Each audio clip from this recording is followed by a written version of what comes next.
As has become a bit customary for recent Pokémon games, Pokémon Legends CA2 got a map of its region dumped onto the website as soon as it was properly revealed. And since Legends CA is confirmed to take place entirely in Lumiose City, that is all we need to have an entire overview of what we're dealing with here. So why waste more words on the intro than that? I suggest we'll just take a dive into the new, revamped Lumiose City map. Let's start with where the actual game will start, the lower eastern corner of the map. This large gate used to be the way to access Route 4 and Santaloon City, but it has since been turned into a train station, as can be seen in both the trailer and several screenshots released on the website. What is immediately noteworthy here is that Lumiose City already had a train station in Pokémon X and Y, but back then it was right on the eastern part of the city, next to the gate to Route 16 and then the mill town. And that immediately made me wonder whether Game Freak tried to pull a fast one on us and actually rotated the map, but that is not the case, as we can see several landmarks in roughly their correct places.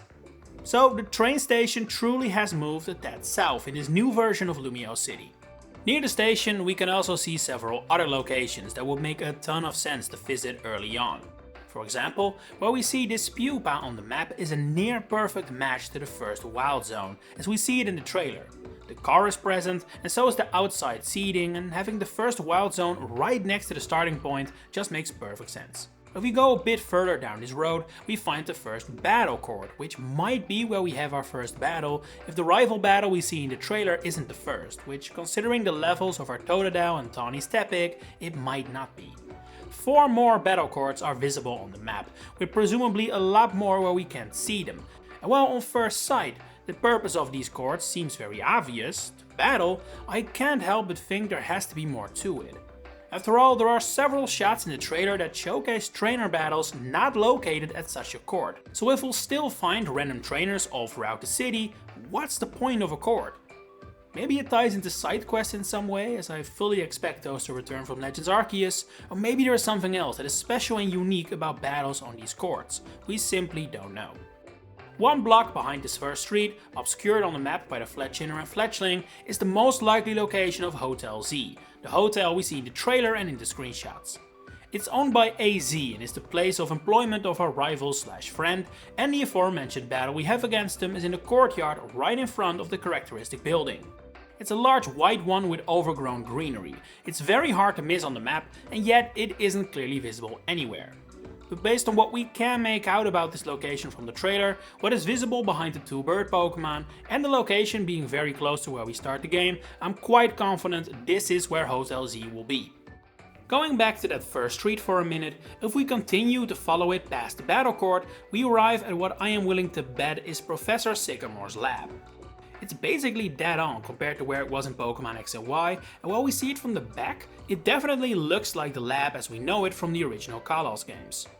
Seeing as we obtain our starters only a short while away, I can't help but wonder whether Professor Sycamore will once again appear to hand them out to us.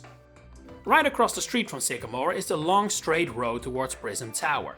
What purpose this landmark serves in this game is impossible to say, especially since the ending purposefully tried to make us theorize and guess. Personally, I suspect Clement will still be involved in some fashion, with him being a gym leader not really a problem, seeing as the message specifically mentions a promotional match. Or perhaps it's an aged up Bonnie even. That feels like something Game Freak would do. This straight path also confirms that the image of this map is not supposed to be hyper detailed and intentionally leaves things out. After all, we can see in the trailer that there is a Pokémon Center on this road, which is not present on the map. In fact, there aren't any Pokémon Centers on the map at all. Some buildings are similar, but as we can see in the illustration in the left upper corner, Pokémon Centers in this game have blue walls, a red mid-roof, and then perhaps a white section above that, and that design is not found anywhere on the map. What to my own surprise is present are the other 4 gates of Lumiose City. Like I said, the gate towards Santaloon City has been redesigned and is now a train station, but the other gates still exist. These 4 brown buildings are in the exact same spots as the gates used to be in X and Y, so I feel very confident in saying that's still what they are, but considering we know the game takes place entirely within Lumiose City, what their purpose is now is very hard to say. They could just be there to make the city feel accessible and realistic, but it's also possible we actually have to do something with or near them. Either way, the fact they're still here is something I wouldn't have expected necessarily.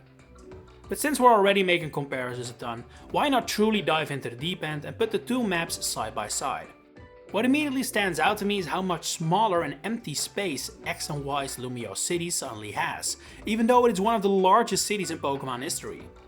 What back then was one of the most prominent places in the city were the Plazas, and we can also see those in the new map. I would be willing to bet they all become wild zones for sure. In fact, I feel kinda confident this shot of the Sand Isle is actually Rouge Plaza, to the north of Prism Tower. Each plaza seems to have a clearly different design philosophy, which wasn't really the case in X and Y. Rouge Plaza seems to have a ton of dirt for ground Pokemon, Jaune Plaza now has containers, I think? Might be for poison types or something like that. Vert Plaza has a lot of water, plus an illustration of a completely unfair fight, while Bleu Plaza also appears to have a lot of water at first sight, but I suspect this might actually be ice. Look at how it's drawn compared to the other water on the map. It seems reflective in a way, like ice would be. There are also buildings in this plaza, which there aren't in the others. And then finally we have Magenta Plaza, which appears to be just a field of grass. Another prominent building that returns from X and Y is the Lumiose Museum. We can see it up close in the illustration to the left, while on the map it is clearly visible far away in the back here. The distinct roof makes it a certainty.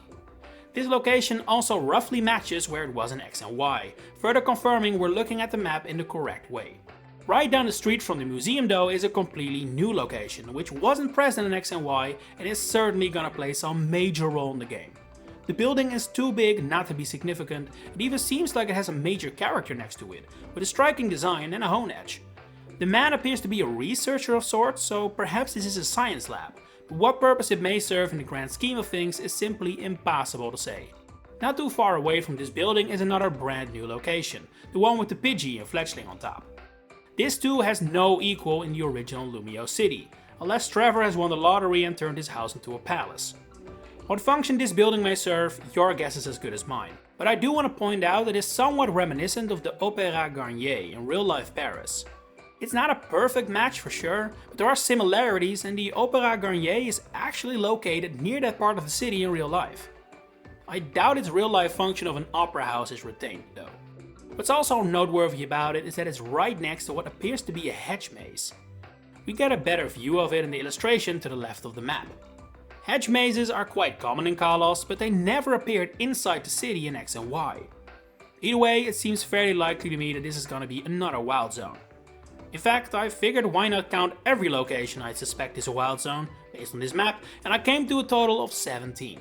Now, this is only the ones that seem obvious from the map, but we already see in the trailer that several wild zones are just streets or buildings, which would be impossible to recognize as such based on the map we have. Either way, if you were scared there wouldn't be a lot of them, I wouldn't worry too much. The third building prominently shown on the map doesn't veil itself in as much mystery fortunately. It is unmistakably the headquarters of the new Quasartico Inc, which leads the urban redevelopment project in Lumiose City. The building, interestingly enough, has palm trees around it, which is a weird inclusion for a city based on Paris, far away from native palm trees, and it has the symbol of the corporation prominently visible on the front. Next to it we see two trainers, a man and a woman, both with a meow stick. They're wearing similar clothing, which suggests to me they are members of Quasartico, and if the vibes match the motives, they might even be grunts, cause let's be real, Quasartico is giving some proper evil team vibes here. I have seen some people speculate that the location of their HQ is a hint towards their possible ulterior motives, drawing a comparison to the location of Lysander Cafe and the labs underneath. Well, it is in the same part of the city as the cafe, I wouldn't call it a match personally.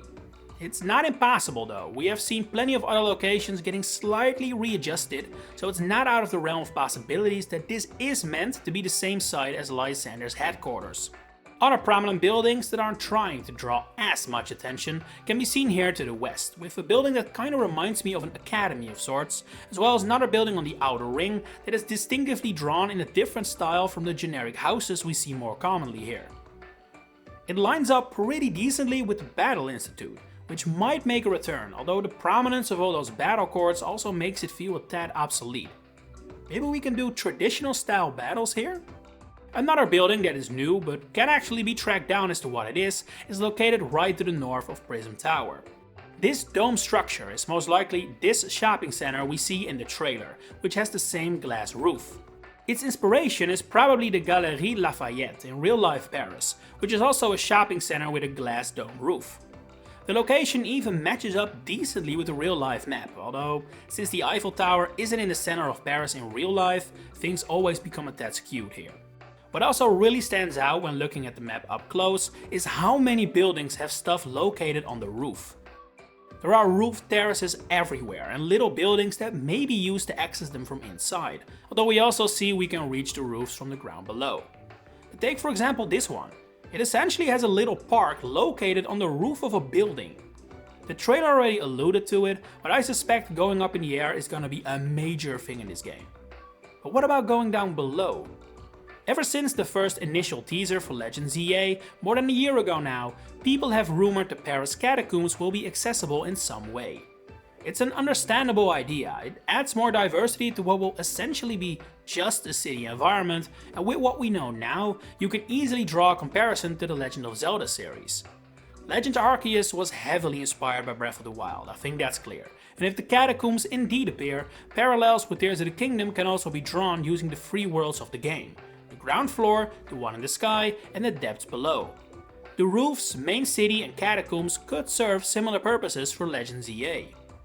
What I've also seen mentioned a lot is people stating the catacombs would really be the only sensible place for ghost and dark type Pokemon to be found. But this is one argument I don't necessarily agree with. It seems likely a day and night mechanic will appear in the game. We see a sunshine symbol after all, and it has been present for games on end now. And nighttime could make potentially every single wild zone into a paradise for ghost and dark types. You don't need the catacombs for that. Not to mention that the area next to the Talonflame's wing might be a graveyard. It does appear to have a bunch of crosses on it at least. And speaking of which, I am absolutely positive this Talonflame is obscuring some major place or building or whatever, but obviously I can't tell what it is. I just have a feeling, it feels oddly placed there. Anyway, as far as the map goes, there are zero hints towards the potential catacombs and real life doesn't help either. While the Paris catacombs are very real and quite haunting, the entrances throughout the city are just simply small buildings which wouldn't stand out on a map of real life Paris either. That said, our Lumiose city map does have some hints towards another potential underground structure: sewers. It doesn't take an eagle eye to notice the many canals and waterworks located throughout the city that weren't present in X and Y. Many of these clearly visible canals eventually go under bridges and other structures, and then continue on the other side, but there are a few exceptions. This one in the west, near a sort of basin, definitely doesn't lead anywhere, and even looks to be a conveniently human-sized entrance into the sewer system. This waterway in the center also appears to continue, yet doesn't show up again on the other side of the road. And that same practice happens several more times on the east side in general, although the distance does make it impossible to say for certain that the canal doesn't continue beyond what we can see. Either way, I feel quite confident sewers of some sort will end up in the final game. I put my money on that above catacombs for sure. Well, that is pretty much everything visible on the map itself. I do want to take a quick look at the symbols at the bottom. Some of them are very obvious as to what they represent, but others not so much. Like this first one, Rosalia with her eyes closed. It might be the representation of nature and greenery, which Lumiose City definitely has in spades now, enough to be considered a tourist attraction, but that's the only guess I can think of. It's currently unknown, simple as that. The same goes for the symbol below, which is Aegislash's shield. This Pokemon is obviously linked to royalty and castles, and might mean the city will have a castle inside it these days. Could that perhaps be the building the Pidgey are sitting on? No way to know for certain, once again. But at least the rest of the symbols are clear. The third is the Lumiose Museum, suggesting it might actually be a fairly prominent location in this game, seeing as, you know, not even Prism Tower or Quasartico's building are mentioned in this little section. To the right, we have entries for the Pokemon centers, shopping facilities like boutiques, and finally cafes and restaurants, which are already confirmed in the trailer. They can also be seen frequently throughout the city. They're the buildings with the sunshades and terraces. And that concludes everything I feel like can be considered noteworthy about this map. Of course, there are plenty of little streets and parks to be found, but there's nothing that can really be said about them, so I figured I'd stick to the main stuff. But did I miss anything? And what are your theories about the currently unknown locations? Share it in the comments below. If you enjoyed this video, please consider giving it a like and subscribe to the channel to stay updated on all my future Pokemon content coming up. For now, thanks for watching and enjoy the rest of your day.